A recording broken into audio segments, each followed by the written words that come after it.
Salam dan bahagia, saya Ardila Anandi dari kelas manajemen 3A5 Fakultas Ekonomi Universitas Sarjana Tata Mahasiswa ingin membahas tentang opportunity cost dan inflasi.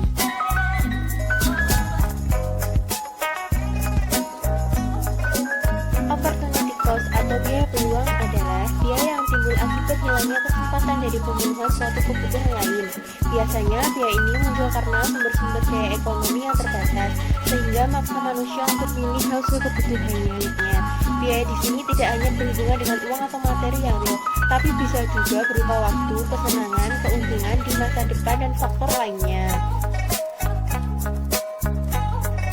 Contoh opportunity cost, kamu mendapat tawaran bekerja di dua perusahaan. Perusahaan pertama menawarkan menjadi reporter, perusahaan kedua menawarkan sebagai editor. Setelah memikirkannya, kamu memilih menjadi seorang editor. Dengan begitu, kesempatan untuk menjadi reporter yang kamu relakan adalah biaya peluang yang harus kamu bayarkan.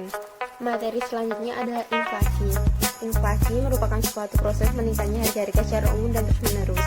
Berkaitan dengan mekanisme pasar yang dapat disebabkan oleh berbagai faktor, antara lain konsumsi masyarakat yang meningkat, berlebihnya likuiditas di pasar yang memicu konsumsi atau bahkan spekulasi, sampai termasuk juga akibat adanya ketidaklancaran distribusi barang.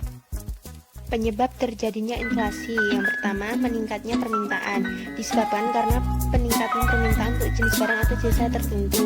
Hal ini disebabkan oleh beberapa faktor, diantaranya meningkatnya belanja pemerintah, meningkatnya permintaan barang untuk diekspor, dan meningkatnya permintaan barang untuk swasta. Yang kedua, ada meningkatnya biaya produksi.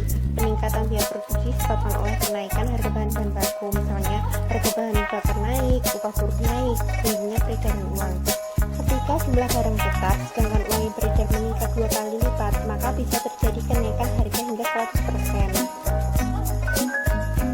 Cara mengatasi inflasi. Yang pertama, kebijakan moneter. Kebijakan moneter umumnya diatur oleh bank sentral. Untuk mengatasi inflasi, kebijakan moneter yang dilakukan bersifat mengurangi jumlah uang yang beredar di masyarakat dengan cara kebijakan pasar terbuka. Kebijakan pasar terbuka dilakukan dengan cara menjual surat Bank Indonesia kepada masyarakat. Selanjutnya ada kebijakan diskonto.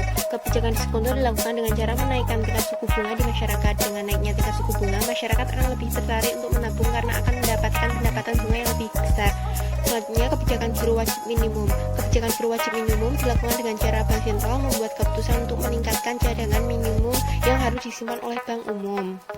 Kebijakan fiskal. Kebijakan fiskal umumnya dilakukan oleh pemerintah dengan cara mengubah jumlah penerimaan dan pengeluaran negara agar jumlah uang yang beredar di masyarakat dapat berkurang.